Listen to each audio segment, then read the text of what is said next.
Sixth word, in the name of God, the merciful, the compassionate. Verily God has purchased from the believers their persons and their property, that paradise might be theirs. If you wish to understand how profitable a trade it is, and how honorable a rank to sell one's person and property to God, to be his slave and his soldier, then listen to the following comparison. Once a king entrusted each of two of his subjects with an estate, including all necessary workshops, machinery, horses, weapons, and so forth.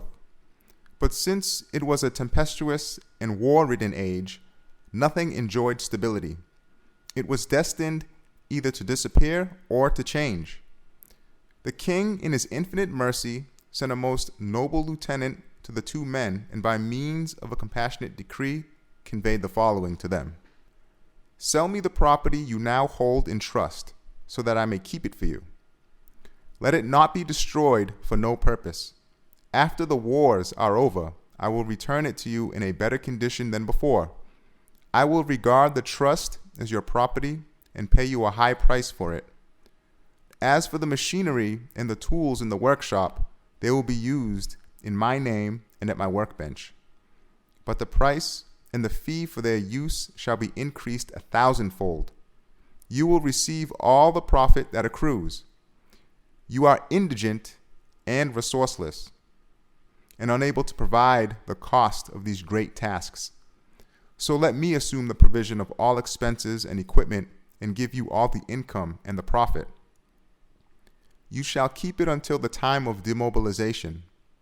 So see the 5 ways in which you shall profit. Now, if you do not sell me the property, you can see that no one is able to preserve what he possesses, and you too will lose what you now hold. It will go for nothing, and you will lose the high price I offer. The delicate and precious tools and scales, the precious metals waiting to be used, will also lose all value. You will have the trouble and concern of administering and preserving, but at the same time be punished for betraying your trust. So see the 5 ways in which you may lose. Moreover, if you sell the property to me, you become my soldier and act in my name. Instead of a common prisoner or irregular soldier, you will be the free lieutenant of an exalted monarch.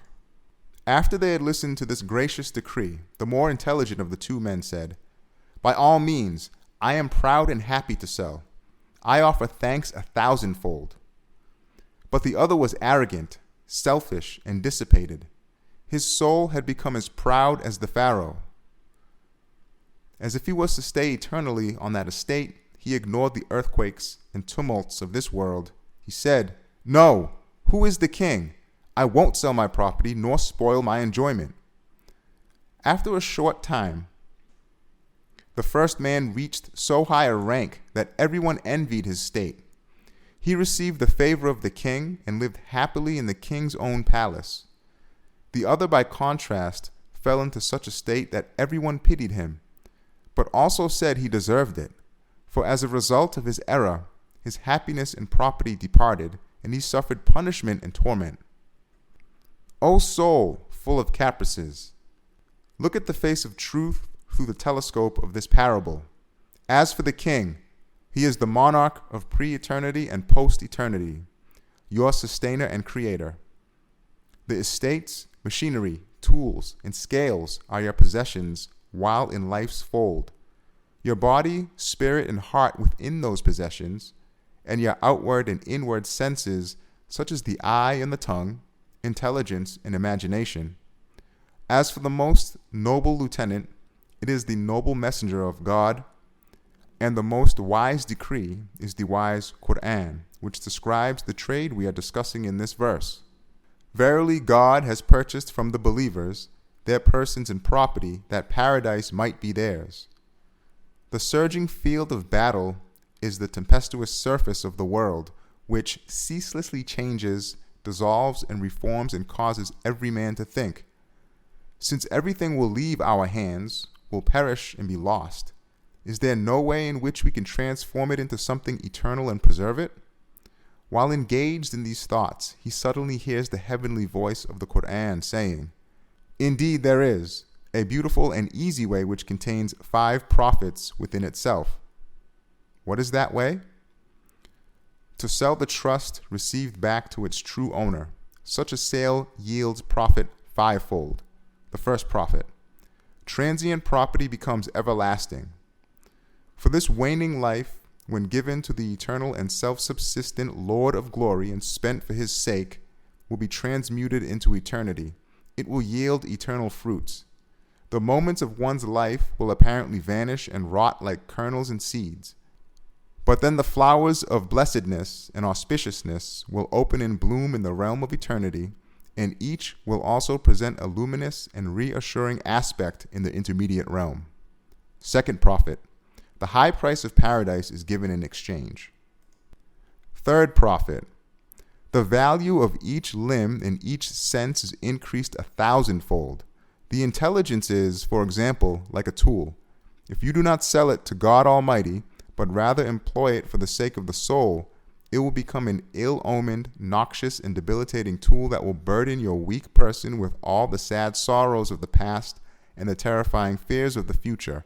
It will descend to the rank of an inauspicious and destructive tool. It is for this reason that a sinful man will frequently resort to drunkenness or frivolous pleasure in order to escape the vexations and injuries of his intelligence. But if you sell your intelligence to its true owner and employ it on his behalf, then it will become like the key to a talisman, unlocking the infinite treasures of compassion and the vaults of wisdom that creation contains. It will thus rise to being a dominical guide, preparing its owner for eternal bliss. To take another example, the eye is one of the senses, a window through which the spirit looks out on this world. If you do not sell it to God Almighty, but rather employ it on behalf of the soul by gazing upon a handful of transient, impermanent beauties and scenes, it will sink to the level of being a pander to lust and the concupiscent soul. But if you sell the eye to your all-seeing Maker and employ it on his behalf and within limits traced out by him, then your eye will rise to the rank of a reader of the great book of being, a witness to the miracles of dominical art, a blessed bee sucking on the blossoms of mercy in the garden of this globe. Yet another example is that of the tongue and the sense of taste. If you do not sell it to your wise Creator, but employ it instead on behalf of the soul and for the sake of the stomach, it sinks and declines to the level of a gatekeeper at the stable of the stomach, a watchman at its factory. But if you sell it to the generous provider, the sense of taste contained in the tongue will rise to the rank of a skilled overseer of the treasuries of divine compassion, a grateful inspector in the kitchens of God's eternal power. So look well, O intelligence. See the difference between a tool of destruction and the key to all being. And look carefully, O eye. See the difference between an abominable pander and the learned overseer of the divine library. And taste well, O tongue.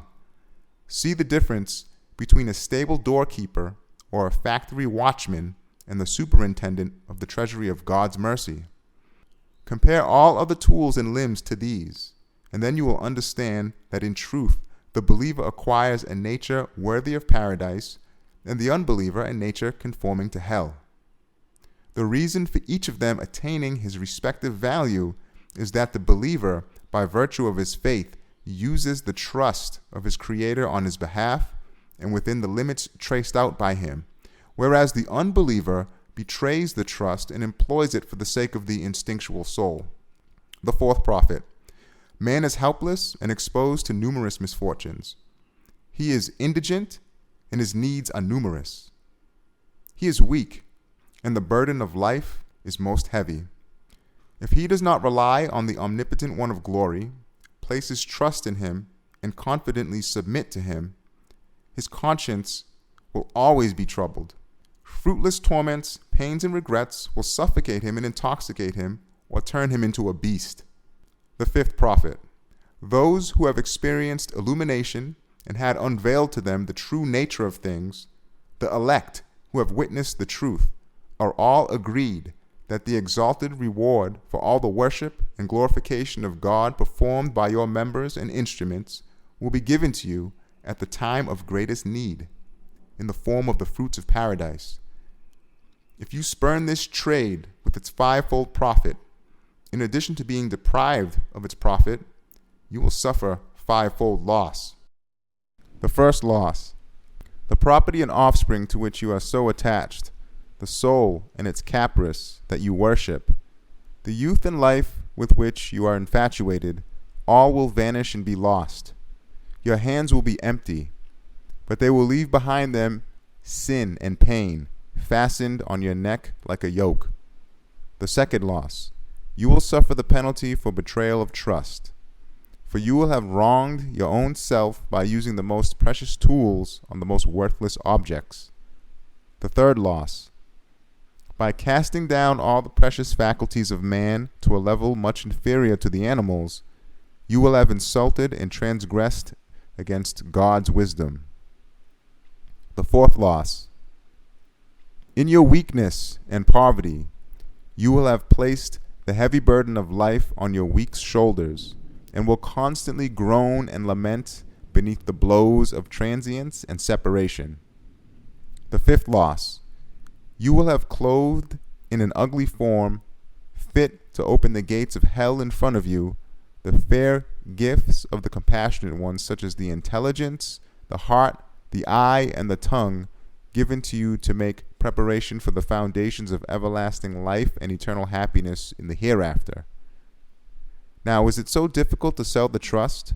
Is it so burdensome that many people shun the transaction? By no means. It is not in the least burdensome.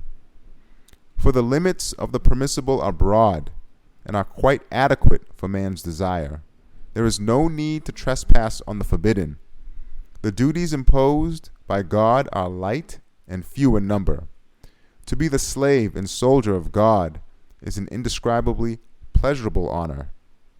One's duty is simply to act and embark on all things in God's name, like a soldier, to take and to give on God's behalf, to move and be still in accordance with his permission and law.